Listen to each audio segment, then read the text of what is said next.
Welcome to Christ Assembly. My name is Bert Allen. Today, let's start a series on the mysteries of the church. And we're going to turn to Ephesians chapter 3, beginning with verse 1.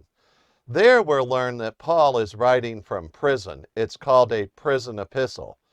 So he's writing to explain to the Ephesians church, that's the group at Ephesus over in Asia Minor. He's writing to them and telling them about his life, but particularly about his ministry. And his ministry focuses in part upon the mystery of the Gentiles. So let's look at that today. Ephesians chapter 3, verse 1. For this reason, I, Paul, the prisoner of Christ Jesus, for the sake of you Gentiles. Verse 2. If indeed you have heard of the stewardship of God's grace which was given to me, for you. So Paul says, okay, I'm in prison, I'm writing to you Gentiles, and I want to tell you about the stewardship that God's given to me. God's given to us, all of us, a stewardship. And that means that he's made us a steward, a person in charge of someone else's assets or goods or whatever it might be, but you act on behalf of somebody else. You serve as a slave to your master. You're going to do what your master wants with his assets. But he's put you in charge of that, and your job as a steward is to take care of the people that he's entrusted to you along with the goods. So he gave you the goods to serve the people. In this case, God gave Paul a ministry stewardship, and we've all got one.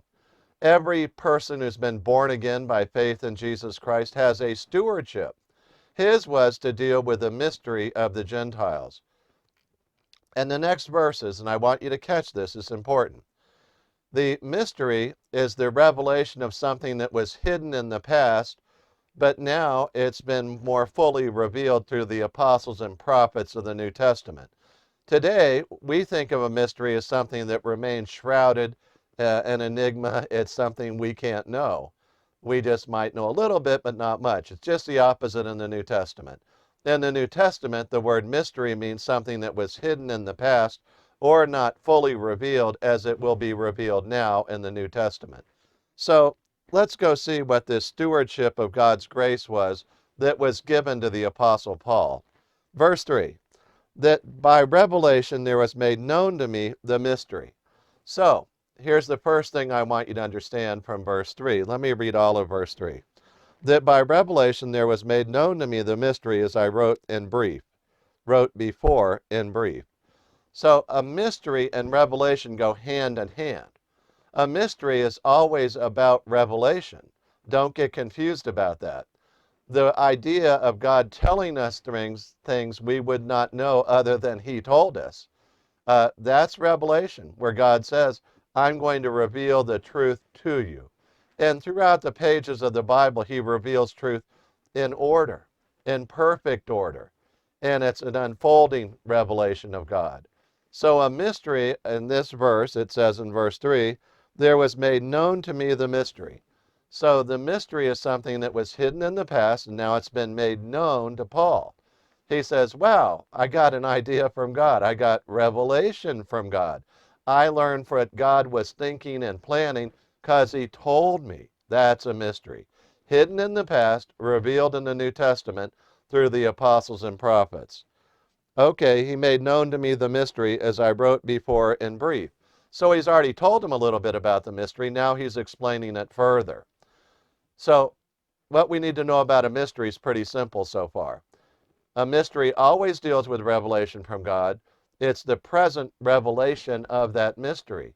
It's revealing something that was hidden in the past. Verse 4, by referring to this, when you read, you can understand my insight into the mystery of God. Paul didn't just dream up the mystery, and he didn't just dream up the insight. God gave him specific insight so that he can do his ministry to the Gentiles like the Ephesians. Got that? Okay. Verse 5, which in other generations was not made known to the sons of men, as it has now been revealed to his holy apostles and prophets in the Spirit. So the Holy Spirit reveals the mystery of God to the apostles and prophets of the New Testament. They wrote it down in letter form that turns out to be a great blessing for all generations. So God's inspired word is part of that mystery, but he's going to record it. You go, well, Bert, how many mysteries are there in the New Testament? About, more than 10. Let's just leave it at that. But he's talking about one in specific here, the mystery of the Gentiles. So God has this program of revealing things over time. And now he's revealing what role the Gentiles will play in the plan of God in the New Testament, and particularly inside the church. Okay, just so we're all on the same page, the church was founded at Pentecost. And at Pentecost, the Holy Spirit came down and dwelt the believers. At that same moment, Jesus baptized the believers with the Holy Spirit, and they became part of the body of Christ. At that same instant of baptism with the Holy Spirit by Jesus, each believer was given at least one spiritual gift to be used immediately in the body of Christ, because each spiritual gift is important, and indeed really important, essential to the proper functioning of the body of Christ, the church.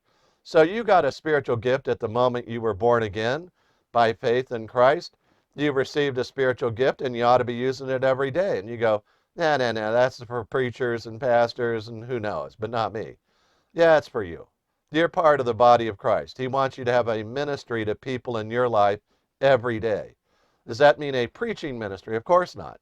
It may be, but it's not necessarily so. Maybe you're going to be full of works of power. Maybe you're going to show the kindness and compassion of God. Maybe you're going to serve people. Maybe you're a good administrator. But you get the idea. There are many spiritual gifts. You can read about them in a manual at christassembly.org, a spiritual gifts manual there, but not today. Let's keep going.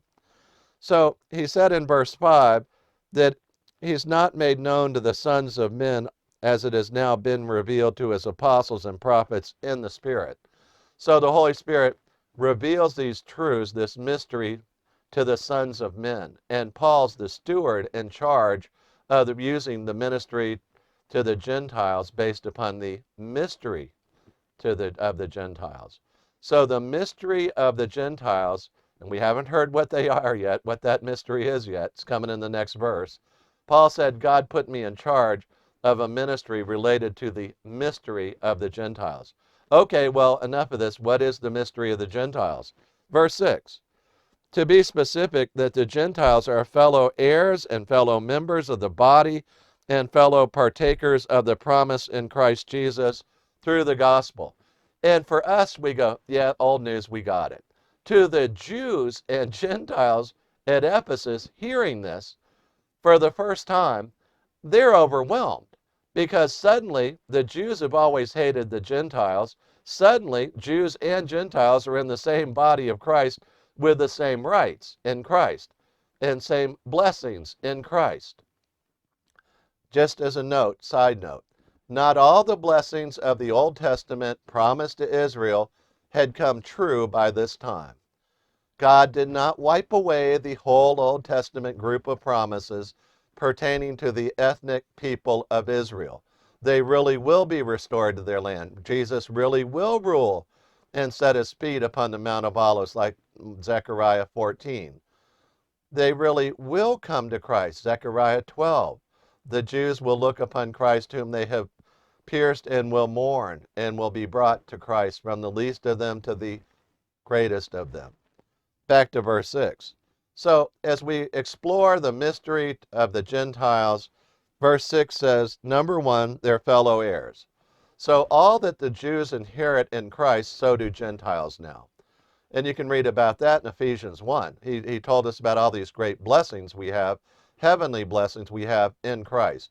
They apply to Jews and Gentiles. Number two, they're fellow members of the body.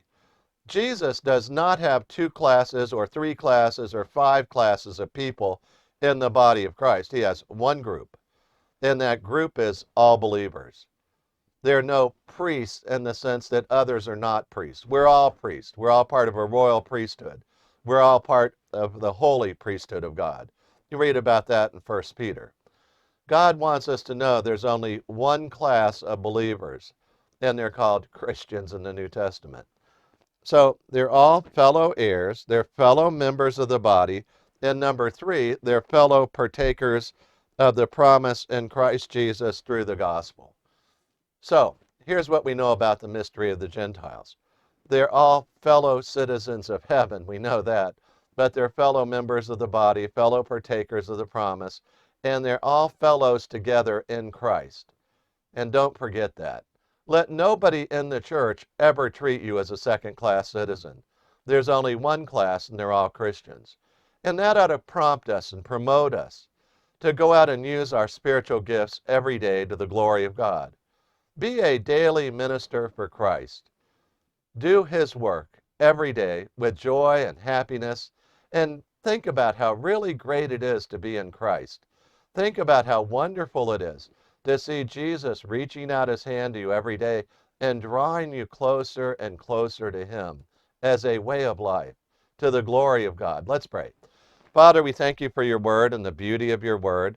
May we count upon the mystery of the Gentiles, that you have made us partakers of your promises, that we are fellow members of the body, and we're complete fellows all the way around in Christ. Thank you, Lord, for all that you give to us. May we live for you today to glorify you and to feel your love and love you more, Lord. In your name we pray. Amen. Hallelujah. Before I close the video, I'd like to share with you 4 verses about eternal life. I often ask people this simple question: why should Jesus let you into heaven? And the answer to that question surprises many people because it comes from the Bible and it's simple and it's clear. Most folks, when they hear that question, they tell me, well, I've been good, or tried to do more good than bad, or I tried hard, or I've done a lot of nice things, and I hope God will let me into heaven. They somehow think if their good works outweigh their bad works, that God will let them in. But God says, actually, I'll let people into heaven because of a free gift. But the story from Jesus starts with 4 verses, and I'm going to read them one at a time. Romans 3:23 says, "For all have sinned and fall short of the glory of God." Romans 3:23. You see, for every person who lives today on earth in human flesh, we've all sinned, every one of us. We've all told a lie. We've all done or said something that made somebody else angry, and we were doing it out of anger ourselves. We've all done things to hurt other people at one time or another. God says that's all sin, and I look upon that as falling short of my glory, God says. God says we should never fall short of His standard, which is the glory of God. Well, is it serious that we've sinned? Should I be worried about that? Everybody sinned. Why should I worry? Well, consider Romans 6:23. For the wages of sin is death, that all of us deserve the death penalty. At the moment we sinned, we incurred the death penalty for the smallest sin or the biggest sin. I'm happy that Romans 6:23 continues and says, "But the free gift of God is eternal life in Christ Jesus our Lord." You see, if you've been listening carefully and thinking about what the Bible says, so far we've learned that we're all sinners, we all fall short of the glory of God, and we all deserve the death penalty. This doesn't sound like good news until you read the last part of that last verse. It says that God has a free gift for all of us. It's in Christ Jesus our Lord, and it's eternal life. The free gift of eternal life that only Jesus Christ can give you. He said He's the way, the truth, and the life. No one comes to the Father but through Him. Why would God offer us this great gift if we're all sinners? Well, Romans 5:8 tells us. It says, "But God demonstrates His own love toward us, in that while we were yet sinners, Christ died for us." He died for us. He died in our place. God loves sinners like you and like me. He died in my place and in your place. He paid the death penalty for me. I often illustrate the free gift like this. That I have this old Nissan truck. It has 285,000 miles on it. It's not that great a truck. It sits at the beach every day. But I illustrate the point this way.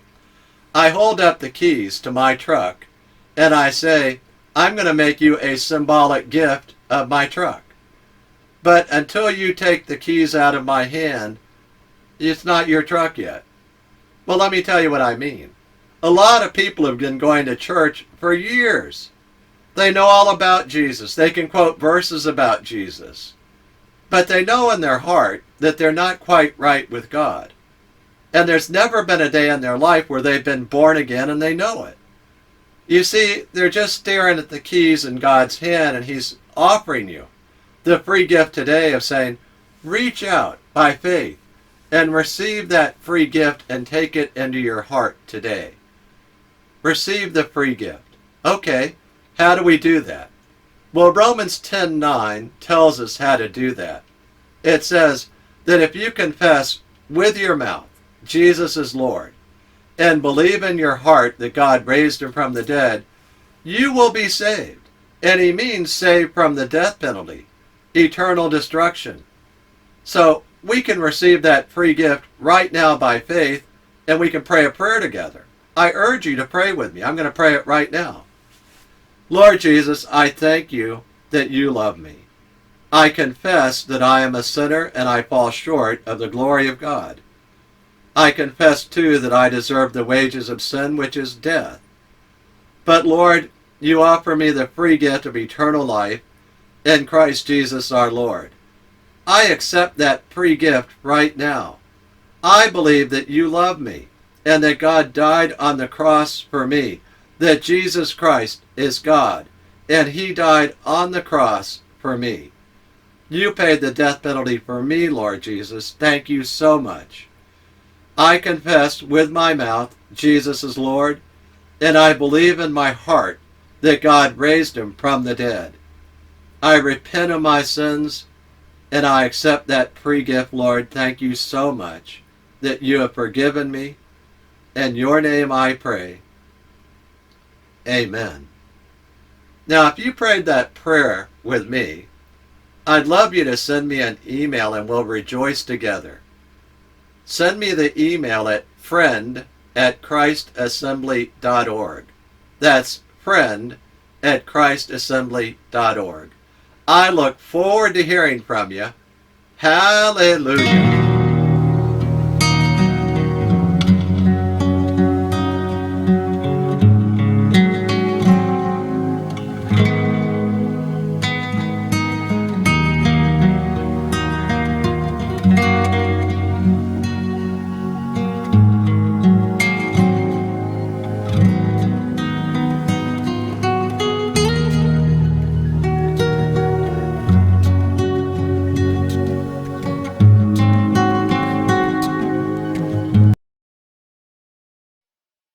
Scripture quotations taken from the NASB, New American Standard Bible, copyright 1995 by the Lockman Foundation. Used by permission, all rights reserved.